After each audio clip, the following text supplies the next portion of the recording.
Good morning, I'm J. Lenora Bressler, and welcome to the February 5th, 2019 edition of the Bible Delight in the Details, as we're looking at the life of Joseph. One of the reasons that, frankly, I believe the Bible is because it just rings so true to life. And one way in particular is that the heroes and heroines of the Bible, except for Jesus, of course, are never presented as absolutely perfect, because even those people that we think of as practically saintly in this life, they're never completely perfect.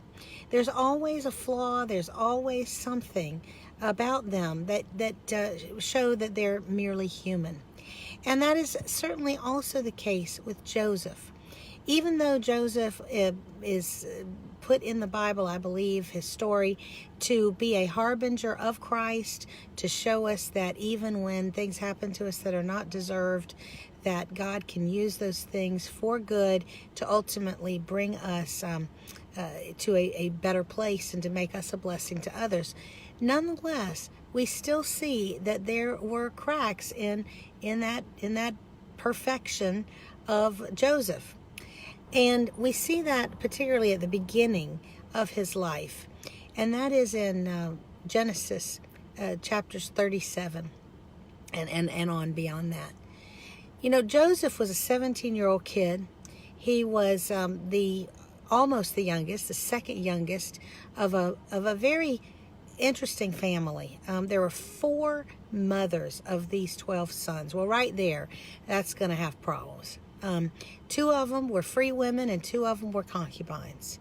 And you know that the dynamics of that family right there, I don't even have to say more than that, but for people that have been in blended families, who have had issues in their family life, you can just predict some of the misperceptions, misgivings, rivalries, dislikes, etc. inherent in that situation. Into this, we have this 17-year-old boy who is obviously the favorite of his father. We've already talked on an earlier program about the unwise nature of Jacob, the father, in being so demonstrative about his favoritism to Joseph, despite the fact that he himself had seen the disastrous consequences of favoritism in his own life and in the life of his father and grandfather as well. But nonetheless, we have this 17-year-old boys not known for their emotional intelligence and their social intelligence, but nonetheless, we have him having 2 dreams.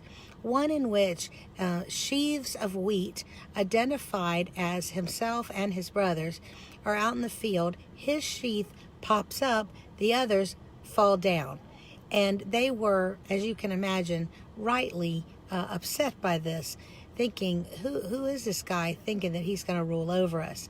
But then, as the celebrity chef Emerald would say, they kicked it up a notch, or he did, when he then told them about a second dream where the sun and the moon and the stars bowed down to him.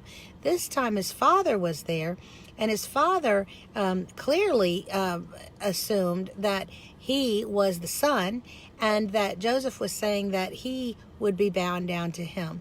Now, we're told that Jacob rebuked him for this, but we're also told that while it just made the brothers hate him on the more, it made Jacob ponder it. Because you see, Jacob knew that in his family there was a history of God speaking in dreams. He had spoken to him at least on 2 occasions in dreams, and what had been foretold in the dream did indeed come to pass. So there was probably a thought, hey, as insulting as this is, as brash as this is, there may be some truth to it. But we want to turn to the way Joseph handled this. He had a dream, and apparently, according to the Hebrew language and the way it's couched, he immediately and with great passion told these dreams to his family. When you read it in your translation, you may see that he said something called "behold, behold, behold" several times. Well, the idea here is somebody who's just very agitated and is just demanding attention. This is not something that is casually or lightly or quietly said, but rather it's something that someone is practically announcing from the rooftops and is not allowing you to not engage with them about. And there is a response that is, through the connotation, a response is expected. And the reason I bring this up is that anybody looking at this situation would know that this is not the way to win friends and influence people. Joseph apparently did not see the danger. He was not very emotionally savvy, did not realize that what he was doing was not going to endear him to his brothers, was going to make an already awkward situation even worse. But he just blunderbussed right on in.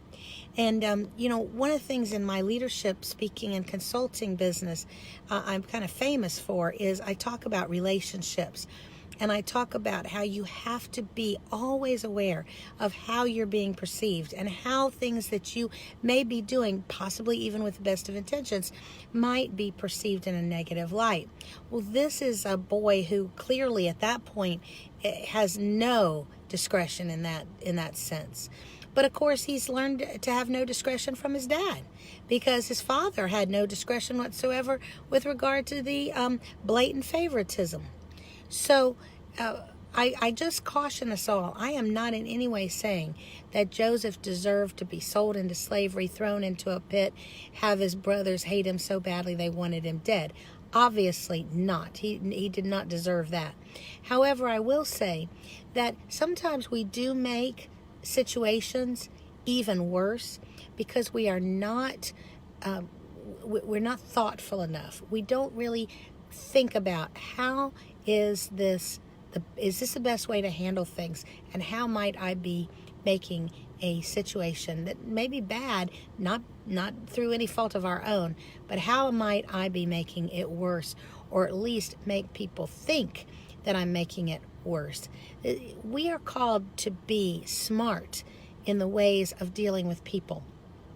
How else can we be ambassadors of the gospel and reconcilers of men to God?